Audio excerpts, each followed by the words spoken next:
Born in England to a Scottish father, Scott Mctominay has helped lead Scotland's revival, creating a new sense of hope among the Tartan army and has sensationally dragged them with him to a World Cup. Here we recap his journey from Lancaster through Manchester to Naples, as well as a couple of highlights at Hampden along the way. Manchester United. Breakthrough. Coming through the ranks at Carrington, McTominay often moved between central midfield and attack during his youth until he broke into the first team, making his debut in May 2017 against Arsenal. Under the stewardship of Jose Mourinho, he was often deployed as a holding midfielder, where he could use his physicality to break up play and defend the box. This continued into his first full season as a first-team regular, and was adopted by the incoming Ole Gunnar Solskjaer after Mourinho was sacked in late 2018.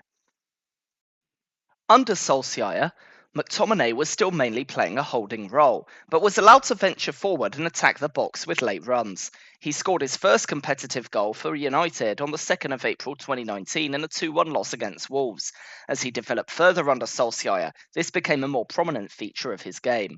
This was shown in particular against Leeds, as he scored a brace in 3 minutes in a 6-2 win at Old Trafford. McTominay's best goal-scoring season at United was his last full one with the club, 23-24, scoring 10 goals in all competitions, with 7 coming in the Premier League. Under Erik ten Hag, McTominay often came up with important goals that helped ten Hag stay in the job under pressure, including a sensational injury time brace against Brentford after coming on in the 87th minute, with his team 1-0 down at Old Trafford. Moving from his boyhood club, McTominay joined Napoli for roughly £25 million. Under Antonio Conte, McTominay's goal-scoring prowess was used to its fullest extent. Dropping the holding midfielder role for one closer to that of a second striker at times, he scored 12 goals in his maiden Serie A campaign. His impact on the side grew as the season went on, and his performances were influential in their run-in. Scoring 5 in April led him to winning Player of the Month across Serie A. When crunch time kicked in, McTominay's performances stepped up. He scored the opener and the final goal in a 3-0 win against Empoli, the winner against Monza, and a double against Torino in a 2-0 victory. Then came the most important goal. He fired home the opener in a 2-0 win against Cagliari on final day, with a sensational bicycle kick to put Napoli in the driving seat to secure their 4th Scudetto. At Napoli, McTominay's underlying metrics have also improved. He sits in the 99th percentile for non-penalty goals, 97th for non-penalty XG, and 90th for successful take-ons. McTominay has been almost ever present since Alex McLeish convinced him to play for Scotland in 2018. He has featured almost everywhere for them, playing as part of a back three, in midfield, and now as a second striker, where he is showing his best.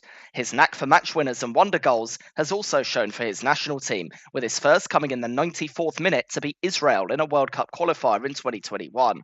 He scored a brace against Spain in La Roja's only competitive loss under Luis de la Fuente. He managed to better his Scudetto-winning bicycle kick with another wonderful acrobatic effort in his opener against Denmark to help send Scotland to the World Cup for the first time in 28 years.